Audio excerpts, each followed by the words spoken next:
ముందుగాల మాజీ మంత్రి జగదీశ్వర్ రెడ్డి ఏమన్నాడో దీని మీద అడిగి తెలుసుకుందాం. సార్ మీరేమంటారు దీని మీద? అవును, మరి ఇంత ముందు నువ్వు ఆ పని చేసినావు కాబట్టి సహజంగా చూస్తాను. నువ్వు చూడవా? దొంగతనం చేసిన అనుభవం ఉన్నాడు మీ ఇంటి మొదలుకు వస్తే జాగ్రత్త పడవా? మీ ఇంట్లో చెప్పవా జాగ్రత్త అమ్మ జరాడు ఇంత ముందు అలవాటు ఉందని చెప్పవా ఇంట్లో? అంతే, వాళ్ళు కూడా అట్లే చూస్తున్నారేమో. మరి ఎవరైనా చెప్పుకుంటారు కదా అది. ఇట్లా పోయేటప్పుడు బజార్లో తిరుగుతున్నాడు వాడు, ఆ పక్కింట్లో దొంగతనం చేసినోడు ఇక్కడ తిరుగుతున్నట్టు జర తలుపులు వేసుకొని చెప్పొద్దాం కదా బయట పెట్టాం. నవ్వుకుంటేనే నాలుకే కోసినట్టు చేసిండు జగదీశ్వర్ రెడ్డి.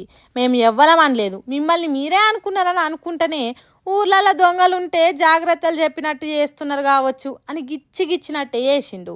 ఇక తర్వాత మాజీ మంత్రి ఇప్పుడు ఎంపీ ఈటెల రాజేందర్ మాట్లాడుకుంటే ఏమన్నాడు ఈనుండ్రి. ఇవాళ చివరికి తెలంగాణ రాష్ట్రాన్నే ఒక దివాలాకోరు రాష్ట్రంగా, తెలంగాణ ప్రజల్ని ఎందుకు పనికిరాని వాళ్ళుగా ఇవాళ చిత్రీకరించే ప్రయత్నం చేయడాన్ని తీవ్రంగా ఖండిస్తున్నాం.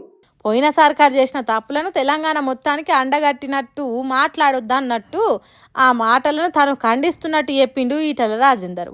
ఇదే ముచ్చట మీద ఉప ముఖ్యమంత్రి బట్టి విక్రమార్కని అడిగితే ఏమన్నాడు చూడుండ్రి. ఆర్థిక సంబంధమైనటువంటి అంశాలన్నీ తప్పనిసరిగా దానికి సంబంధించి నేను రేపు హైదరాబాద్ వెళ్ళిన తర్వాత వారితో సంపూర్ణంగా మీడియాతో కూర్చొని మాట్లాడతాను. నేను ఢిల్లీకి వచ్చింది ఏరే పని మీద కాబట్టి మీరు అడిగిన దానికి నేను ఇక్కడ కాదు అక్కడికి వచ్చినాకనే మాట్లాడతా అన్నట్టు చెప్పిండు. మరి అంతే కదా, ఏది మాట్లాడినా తప్పు దొరకబడతారు. సొంత పార్టోళ్ళు నువ్వు అట్లా ఎందుకు మాట్లాడినావని తెలంగాణకు పోయినాక నన్నే అంటారు. కాబట్టి ఆ బురద నేనెందుకు అంటించుకోవాలి అనుకున్నాడు కావచ్చు. చిన్నగా జారుకున్నాడు ఉప ముఖ్యమంత్రి బట్టి విక్రమార్క. తర్వాత కేంద్ర హోంశాఖ సహాయ మంత్రి బండి సంజయ్ మాట్లాడుకుంటా, ఈయన పోతానంట చెప్పులు ఎత్తుకపోయేలాగా చూస్తున్నాడు. ఈ చెప్పులు ఎత్తుకపోవడం అర్థం కాదు, నాకైతే అర్థం కాదు. ఇది కాంగ్రెస్ కల్చర్ గా వచ్చింది. ఇప్పుడు చెప్పులు ఎత్తుకపోవడం మీద చర్చ జరుగుతుంది. ఇప్పుడు ఇక జరగాల కూడా ఖచ్చితంగా చెప్పుల మీద చర్చ జరగాల్సిందే అంటున్నాడు. మరి ఆ చర్చ ఏందో మనకు తెలియదు కానీ బీఆర్ఎస్ పార్టీ వర్కింగ్ ప్రెసిడెంట్ మాట్లాడుకుంటా, ఢిల్లీకి పోతే అపాయింట్మెంట్లు ఇస్తలేరు, చెప్పులు ఎత్తుకపోతారేమో అని చెప్పి కలుస్తలేరు అన్నాడు. అమ్మతోడు చెప్తున్నా ఈ మాట, నేను ఎవరు చెప్పులు ఎత్తుకపోతారట.